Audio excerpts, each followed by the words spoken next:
This is the Welcome to Humanity podcast with thought leader and transformative psychiatrist, Dr. Fred Moss. This show focuses on the betterment of humanity on a global scale. Each episode will leave you enlightened, inspired, and ready to make an impact in your world. Welcome to the show. Welcome to your life. Welcome to humanity. Here's Dr. Fred. It is with a great honor and pleasure that I get to be the host on this podcast. And the best thing about it is I get to meet people and then introduce them to you, my listeners. So I have Graham Smale with us today. And Graham is a friend of a friend, actually, a friend that I just made in a recent podcast named Dylan Newcomb, and also a close friend of my wife, Alexandra. So Graham has come to our conversation on a number of occasions with my conversation with Alexandra as someone that I just needed to interview, someone I needed to meet, someone that she couldn't wait to have my listeners get to know. So today is that day. And so today I welcome my soon-to-be very good friend, I assume, and that is Graham Smale. Graham, thanks for joining us today. It's really a pleasure to have you. Absolute pleasure to be on the show. It's really, really great. So, Graham and I haven't spoken at all. Actually, just to tell our listeners, we have had less than a minute of conversation preparing for what we're about to have here. So it's a little bit of an experiment, but I think it's the perfection of Welcome to Humanity that allows for what we're about to do to unfold. Each and every one of us is really dealing with something, right? No matter whether we're tackling some of the big problems in the world or maybe even the tiny ones, we all face challenges. Now, I've been a psychiatrist for many years, and I've worked with all kinds of people from all walks of life. I've worked with more people than I can really count, from various backgrounds, dealing with more issues than you can imagine, of all sizes and shapes. So naturally, over time, I've developed a number of ways to assist others in gaining a new sense of freedom and empowerment. Now, I'm pulling back the curtain on one of those methodologies, and I'm going public, revealing the process and associated mindset that contributed to using this particular method with maximum effectiveness. It's all laid out in my new book called Creative Aid, Healing Through Creativity and Self-Expression. You can pick this book up on Amazon.com in either Kindle or paperback format. And as a listener to the Welcome to Humanity podcast, I'd like to offer you a completely free copy in audiobook format. Just go to welcometohumanity.net/creative and download your free audiobook copy of Creative Aid today. I really look forward to hearing about your Creative Aid breakthrough. Now, let's get back to this amazing conversation. Welcome to humanity. So, Graham, here's what it is. I have a question for you that's just an open-ended question that leaves open all sorts of possibilities to go in whatever direction you like. And it's an easy question. It's less than 10 letters long. The whole question is less than 10 letters long. So here it is. Graham Smale, who are you? Well, there's the rep version. In other words, the fact I'm 62. I'm a retired stock exchange executive, and since taking early retirement, I've segued into building a new career around coaching and innovation facilitation. I'm married, I have 2 kids, 3 cats. Yeah, that's a very quick one. All right. You said you're married, you have 2 kids, you're 3 cats, you're 62 years old, and you've had sort of a recent change in the way you look at the world and what you're dedicating yourself to. That's correct. That's exactly who I am. So maybe in truth, and I'm married, and maybe in truth, we are the same people, Graham, which should make this interview really, really simple, I would guess. So what parts of you aren't like me, Graham? I really have those exact same statistics, by the way. I just want to let you know. So the bits that are probably not like is sort of 35 years in dark arts of finance, the stuff that brought the world to the brink of collapse in 2008. I'm sure you don't have that background. Not exactly, but I was there as a psychiatrist to deal with the fallout of all of that for sure.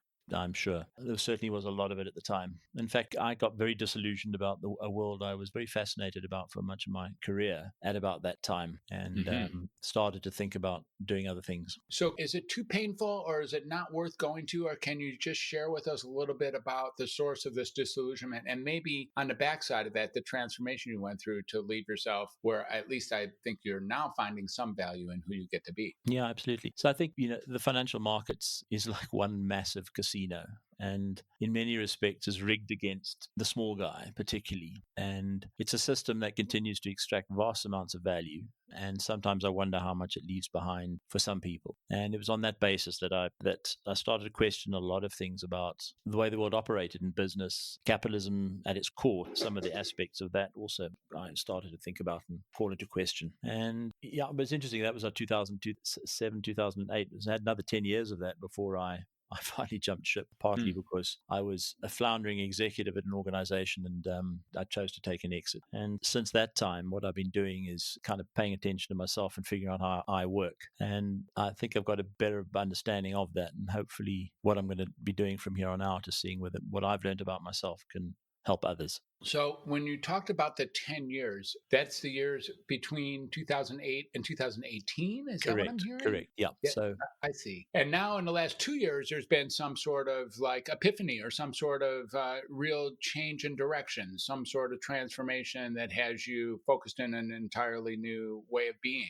Yes, I started a journey which I understand you've had some common background in the Mankind Project. Ah, yes. My journey into the Mankind Project is that I found myself with lots of emotional upwellings in sort of weird times, in the middle of meetings. And I thought, well, I've got to start to pay attention to this. And so I started the journey of having a look at where these things come from. And that led me to joining the Mankind Project. And in that process, through some of the follow-up things in where groups of men who've been on through the basic experience start to dig deeper into what's driving them and what's going on for them. Typically, I started to unpack back into my childhood, and then you start to discover those kind of origin events that have a role to play in how you are today. Mm-hmm. And that was the beginning of the journey to slowly, one sort of onion layer at a time, unpack and pay attention to and think about how to shift.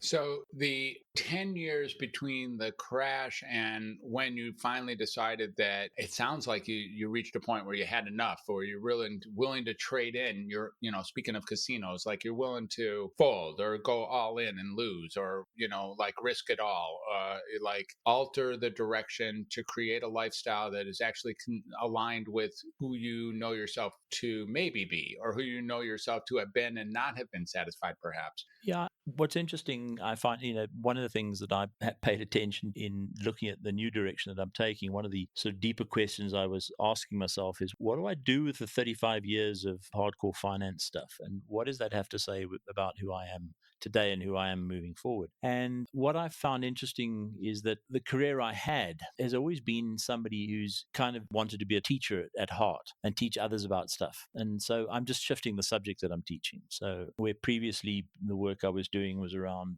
finance and managing businesses that are in the financial markets, I'm just shifting now to the deeper aspects of what it means to be a human being in life and in business. But I still remain at my heart somebody who likes to take complicated stuff, make it simple, and help others. That's great. It's a little bit shocking how much like me you are. It's quite amazing, actually. And although you could say you've been in finances and I've been in conventional psychiatry for those same 35 years, the epiphanies and the timing of these epiphanies is extraordinarily similar. The overlay is beyond belief, actually. And who you get to be now is sort of who I get to be in the world of psychiatry as well. So, but today's show is really more about you. And my listeners have heard a bit about me here and there. So I'm really curious about now what you have found for yourself, the new avenue or the new playground, the new domain from which you get to dance and move that has you, exploring different directions to be this man, to take complicated issues, make them simple, and help others.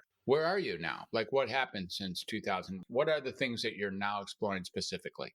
So the journey out of the Mankind Project then took me into seeking a formal coaching qualification as a base with which to build off. And I chose a particular discipline called Ontological Coaching, which is at its core existential in nature, with its roots in Heideggerian philosophy. And what I found particularly useful in that is that it had a very powerful emotional framework. But what I started then at the back end of that program was to pay attention to the somatic dimension. And so what I'm currently doing work in is the gentleman you interviewed, Dylan, is I'm one of his students and recently qualified on his facilitation program. So for me, that's kind of one of the final frontiers of personal change is to combine very much the heady stuff, the language-based stuff that we've all worked with, and to include a somatic dimension. Many times you can sort of have the epiphany at the head level, and your head may try and send the message, but if the body doesn't get it, if it doesn't get the email or the message, some things don't change. And so for myself, I found some of the things that I was finding difficult to shift, even being well aware of them, started to shift significantly after doing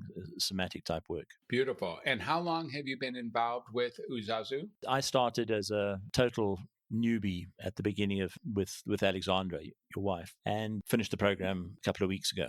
A total newbie like this year, you're saying? Yeah.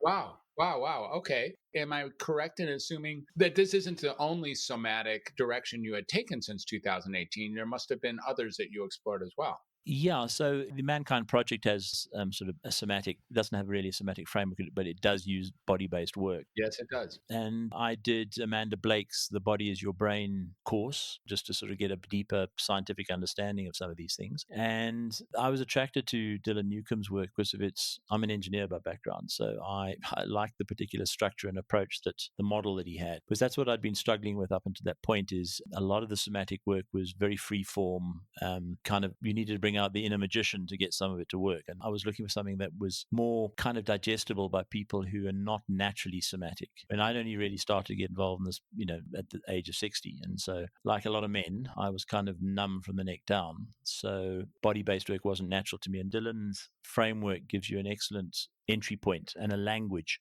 around with which to use the body as a lens and as a healing tool. Beautiful. Well, that's really something. And I also am an ontological coach, by the way, having not been trained with it. Who I call myself is just to add on more. It seems like at this point we can just go ... and get that most of what you've been up to, I've been up to as well. So I call myself a transformational coach or a restorative coach. Yes.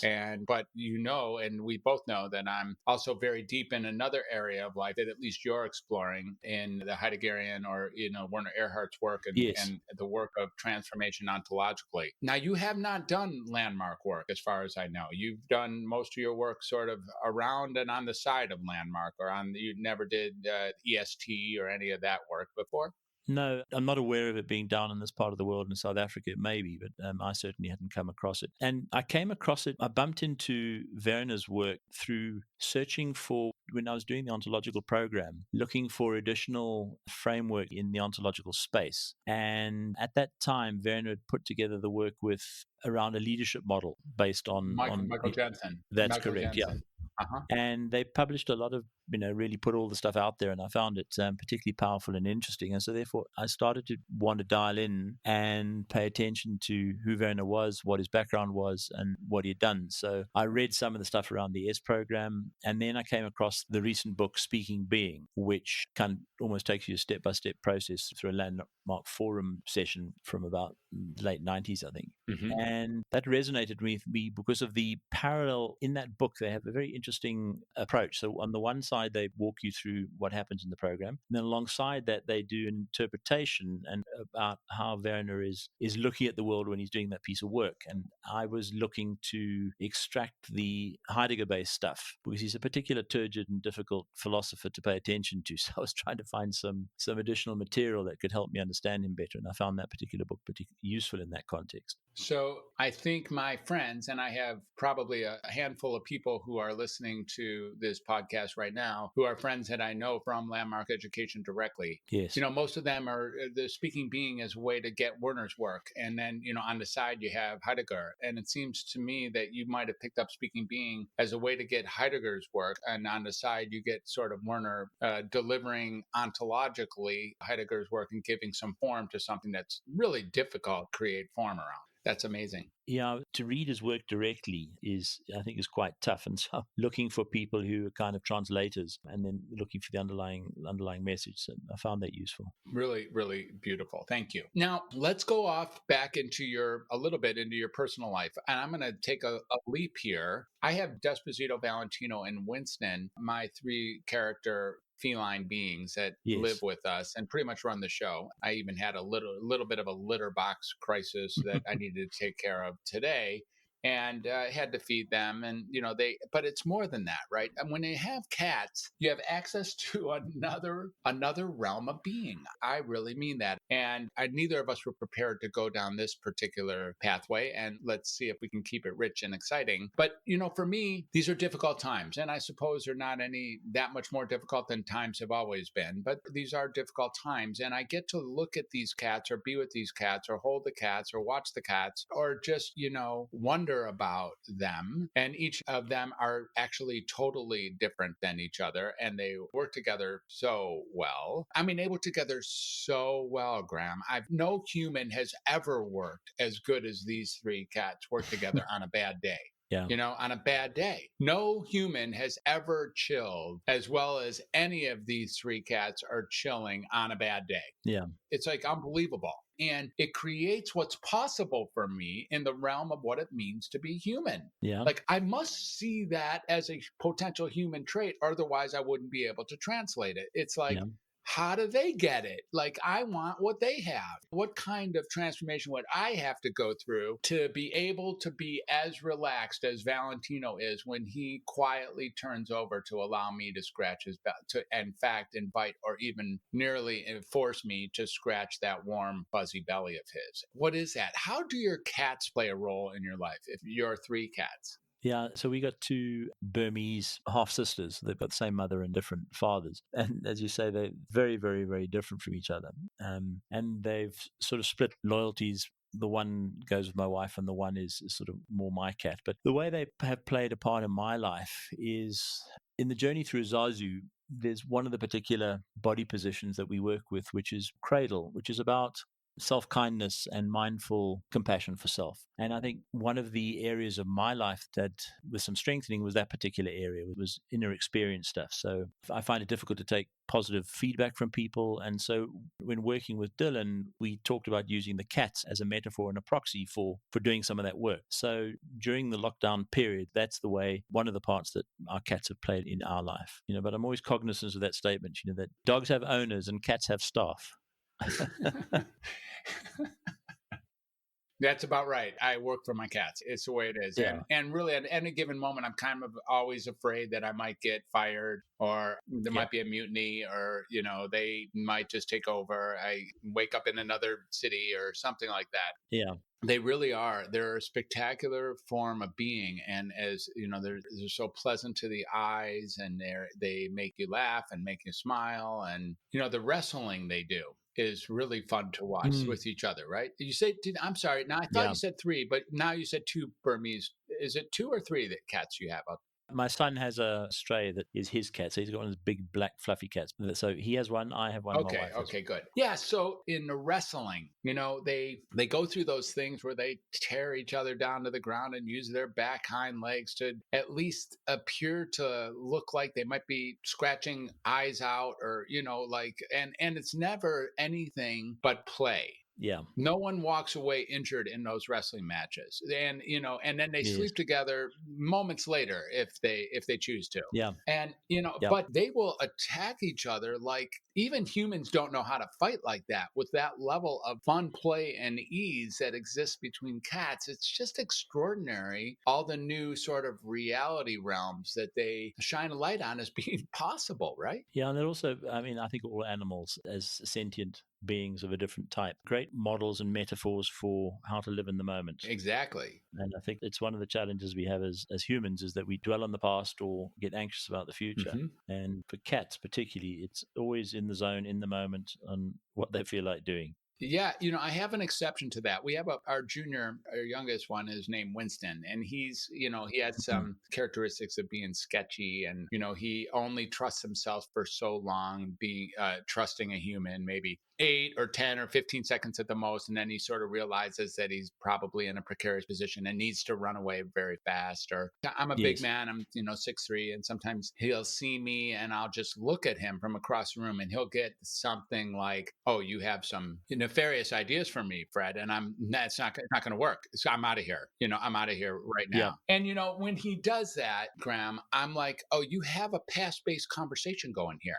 You must be afraid of something that has already happened to you. Otherwise, you'd let this go, because mostly you're right. They're in the moment and nothing in the past is affecting them. And they're certainly not, afraid of anything, it seems, coming on in the future. But with Winston specifically, and I've had cats my whole life, there's something like, oh, there must have been someone someday back then who hurt you or who scared you or who made life miserable, because even Winston sleeps with one eye open because he wants to make sure that he knows where I am the whole time.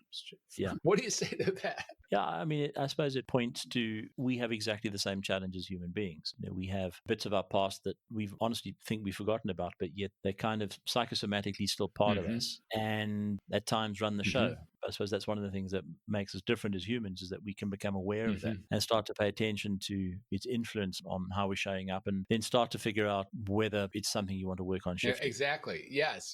He is, he's caught in a turmoil of wishing that he could land in our arms and just stay there, and knowing that he can only do that for so long. When he runs away, he doesn't run away that far. He runs away and sort of, you almost get him thinking, what am I running from? Or why am I? And then he sort of turns around. Let me try this again. And he's caught in there. And there is something beautifully human about that inner experience. It's what I do, right? It's what you do. It's what we do. Yeah, I always, when growing up, when you went to visit friends who didn't have animals, they didn't have cats, they didn't have dogs, I always felt there was something missing. There's a beautiful part of the journey of being human that animals can join us on and bring immense joy and learnings. Do your cats go outside? The one does. The one that's my cat, she's very, very jittery. She was brought up in a sort of third-story flat, so she doesn't like to go outside that much, but the others all do. Have you read the book 10 Reasons Why Your Cat's Trying to Kill You? No, I haven't.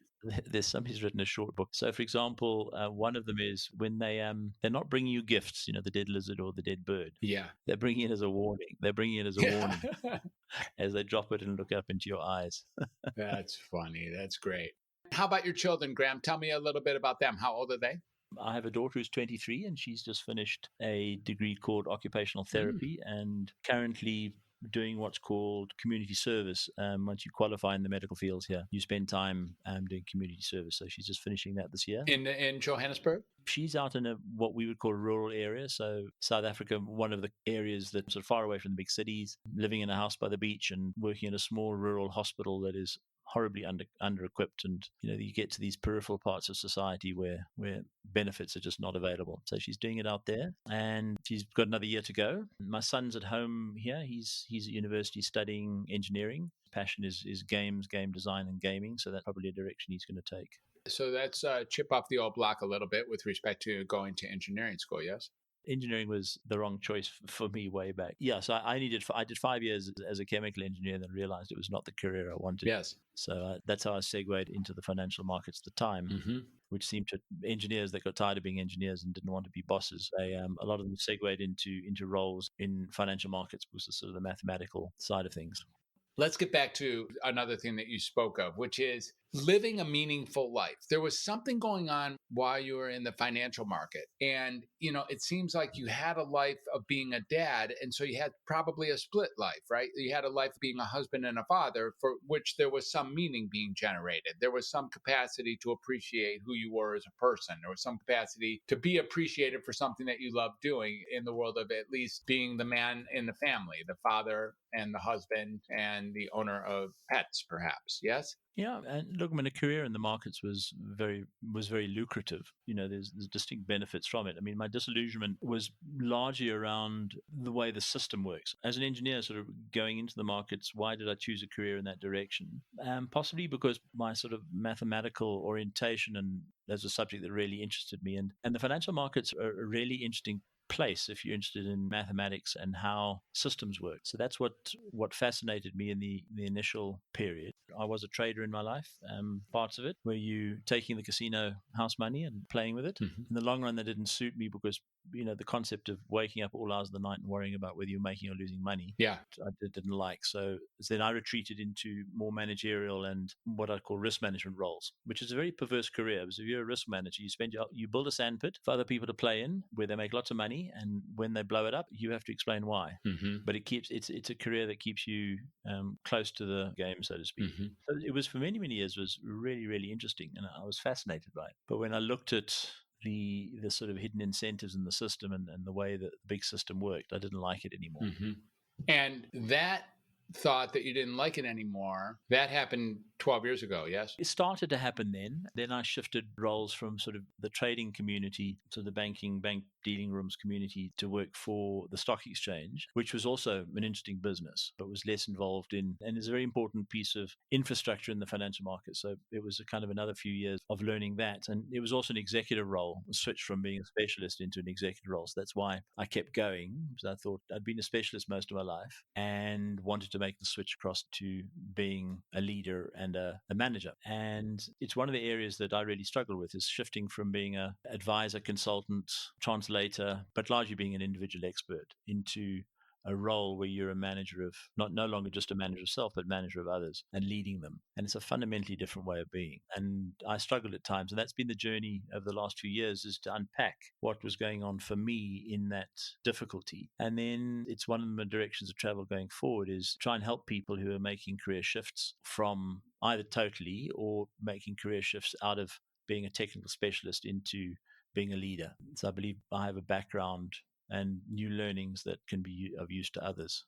Okay. Well, yeah. So this is a shift of sort of being a managerial position, or in fact, sort of leading, like in a new way of what leading meant. It seems like you've had maybe multiple different facets or exposures as to what could work for you, from who you were in school to who you were as an engineer, to who you were as a mathematician, to who you were as a finance person, to who you were as a manager, to who you are as a leader, to who you are as a coach. Now, I may have got that wrong, so let's make sure that you're on line with what I just said, that is a string of pearls that is accurate. Is that correct? Absolutely. That's not too bad, eh? And like now you find yourself maybe exploring your wisdom, having done Mankind Project, or having really looked at what created you as adult man, and who you are now as, father and homeowner, and, out of the financial market for the most part, I assume, and out here into the movement world, and into the somatic world, and into the ontological world. It may seem like this is a significant paradigmatic shift, but another way to look at this is just a long thread of a life called Graham Smale. Can you speak to what your future might look like? Or do you have any idea or anything you'd like to say about the direction you see yourself going into? So most of my career and background is in business. So that's one of my preferred sort of habitats, is to take what I know and to work with organizational leaders on what needs to shift. That sort of takes you to the corporate sector. The big question I have for myself is, if you go to large organizations, I don't have a track record in that space as a coach in that kind of space of things. I have a lot in other areas. So I'm trying to find a target market where I can work with leaders and owners of businesses, because one of the challenges going to big corporates in South Africa is that as an old white male, I'm a dinosaur. Yeah. Nobody wants to employ me. Nobody wants to pay me money. Nobody wants the benefit of my experience because I don't have a black partner. Well, I'm not black. And so that's a big challenge, specifically in South Africa, in working with larger corporates. So I'm looking to find a size of organization which is still led by founders, where that is possibly less of an issue. And then to work a blend of leadership development. I've also spent a number of years in the innovation space. So I'm well versed as an innovation facilitator, which is, about how to take the human ingenuity and turn it into something. More so than shifting self or shifting groups, but how to build products and services that shift organizations. So that's my kind of direction of travel at the moment.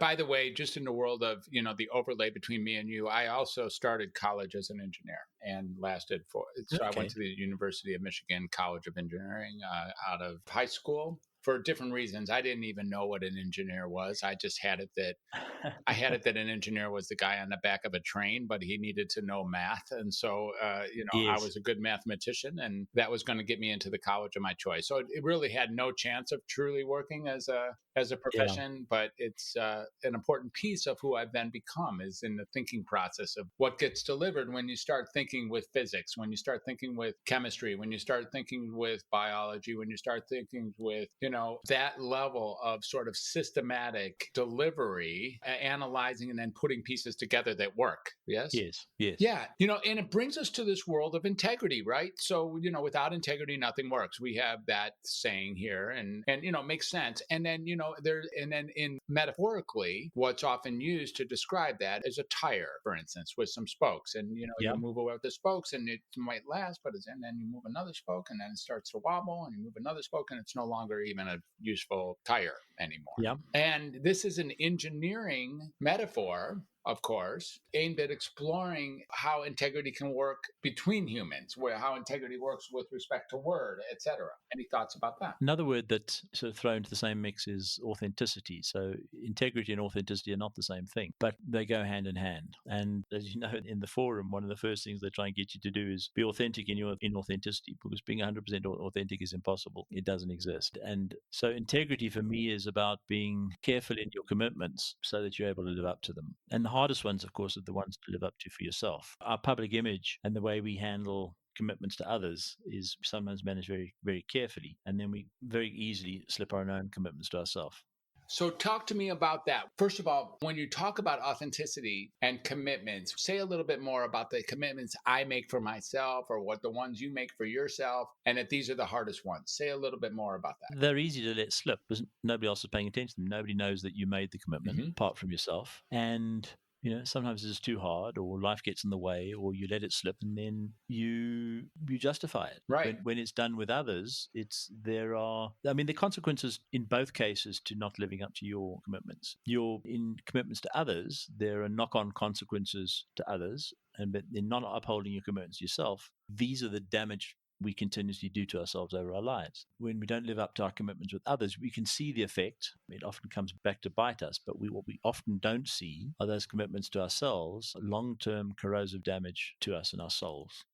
That's really interesting. So, I make a statement, the typical one might be that I'm going to go to bed at 11 every night, or I'm going to go to the gym 4 times this week, or I'm going to stop eating ice cream after dinner or something like this. And then I don't do it, but I'm the only one I'm the only one who I made that commitment to. So it's in some ways I incorporated immediately, like, well, maybe tomorrow, it's no big deal. Like I let myself off the hook, but in reality, I'm diminished as a human being in a very similar way as if I had made that same promise to you. It just never gets dealt with. Correct. That's really interesting. So I think you're speaking to at least some value, not something that neither of us haven't looked at many times, which is some value to, if you really want a promise to hold, if you really want a commitment to be valuable, then you make it with another person and not just with yourself. I think there's so many different ways to look at this challenge of I'm not living up to my promises to myself or to my goals. Sometimes the commitments we're trying to make are honestly just too big, and therefore we've created an insurmountable hurdle to start off with. For a lot of those smaller ones, and even the bigger ones, involving others is definitely one of the strategies to help. I mean, there are a number of businesses that have been built around this where you can make, so there's a couple. The one is where you make donations to a charity of your choice if you don't live up to it. Yeah. That sometimes works perversely because I like the charity, so then if I don't live up to my commitment, and I pay money to the charity. So there's another version of that which says that when you don't live up to your commitment, we will donate to a charity or to a cause like white supremacy that you absolutely disagree with. So it switches the other way around. So in other words, I'm more likely to keep up my commitments. It depends on who you are, and everybody has different constructs with which they would look at these challenges. Some people just don't want to lose money, so they will live up to the commitment. But it says there's a perverse side that says, oh, okay, I have money to a good cause. Right, like adverse conditioning there. Like, I don't have to get up out of bed even though I said I would, since I'm giving my money to the Red Cross or Habitat for Humanity or something. Yeah. So it's no big deal. Or if they're giving it to white supremacy or to some sort of organization that I simply can't tolerate, then I'm going to find my way out of bed for sure in that situation. Yeah. Interesting. So we need these incentives, it's like, how bad is it for me not to keep my word?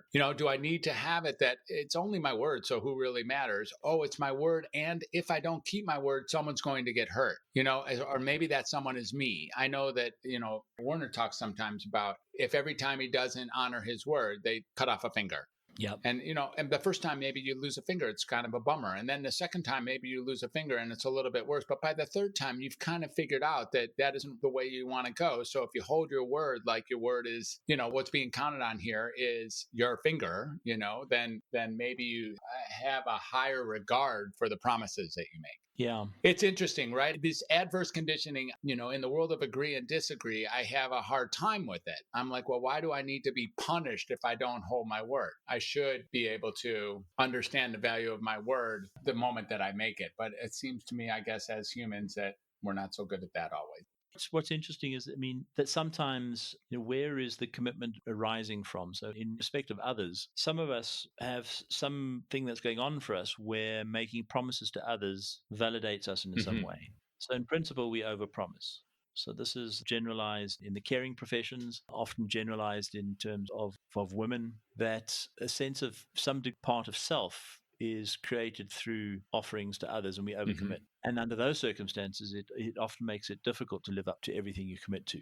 And so things slip and slide. But I agree with you. It's, being bonded by your word is very few people would say that's not something you would like to live up to, yet so few of us do. Well, I jokingly say that I'm a man of integrity. I'm a man of my word in all areas of life except the ones that I'm not. Yeah. And that works for me. I'm really good. I can teach integrity. I know how important it is to keep the word. And I am indeed a full man of integrities in every areas of life, every area of my life, except in those areas where I'm not. Yeah. And that's just simply true. That's really actually true. And that has me hold my head up. And it's like, it's an illusion. Those areas that I'm not, Yes. I'm really just a man out of integrity. And it has an impact on me and the people around me and how people hold me to be me when I'm not my word. And it can be really small things too. So, yeah. Yes. Well, let me ask you a question here, and I am going to put you on the spot a little bit, and I think you're going to do great with it. Would you like to say something out loud now as sharing with the listeners, maybe something that you've never said before, giving your word to something into the future that we can hold you accountable for to some degree? And again, look, this is a challenge. I get it. And you can go small. If you be like, oh, yeah, I'm going to, I don't know, you can make something up about your cats or your kids or, and or you could say something like, I'm going to, and make a bold statement. And I invite you to explore any level of amplitude for what it is you have to offer in this commitment that you're making. Yes, I think there's one I'm currently playing with. So I've done the Ontological Coaching program, but I haven't certified. So the commitment I'd like to make is that in terms of the official certification process, I have something like 24 assignments still to complete. So that's the plan for most of next year, is to actually fully certify it. All right. And in the world of holding you accountable, can we get a by when that you might have that done by? So by November 2021, I will be certified. By November, is that November 1st or November 30th? November 30th. Awesome. All right. My listeners heard you, and so did I. So we have the opportunity to make sure you maybe can come back before then and let us know that you have certified, because I'm quite certain you will be a man who's certified just based on what you just said out loud. So thank you for taking that, right? Like it just took on a new flavor just now. And it's amazing how it works. Yes, absolutely. All right. So, Graham, if my listeners or our listeners want to learn more about you, maybe they want to keep in touch with you or ask you a question or even work with you or become a client of yours or read something you write or just basically learn about you or grow with you, how might they be able to find you? An easy place to start is find me on LinkedIn. So you'll find my name, Graham Smale, GrahamSmale on LinkedIn. Otherwise, my email is probably the next best, is graham.smale@gmail.com. Okay, thank you. And I get that you're saying your name's Smale, and I've been saying Small, so I'm so sorry about that. Not at all, Fred. I'm 6'3", so if we were in person, I'm not a small person. Of course, you know how tall I am. Given everything else that's gone on here, you know how tall I am, right? You can get that? Guess you can guess how tall I am. I can hear how tall you are. I'm 6'3", exactly. So, of course I am, because you're me. That we've already established that many times over. So, and that maybe we shouldn't compare who we are on the weight scale. Maybe that's for off the line, and we can do that. But, all right, awesome, Graham. It's really, really, really been a pleasure to get to know you and to meet you. And I think it's been a fascinating conversation. I, for one, have been moved by a number of the things that you said, and I'm sure that and really just looking at, I don't know, we've explored many different corners. I can't wait to listen to the whole conversation again. Hopefully one day when, we can do it in person over wouldn't that be just a great? good beer or a good rum or whatever your tipple of choice is. That'd be just wonderful. And yes, let's hope for that day sooner than later. And is there anything else you want to share with the listeners right now before we sort of call it a day? For me, the second best time to do anything is right now.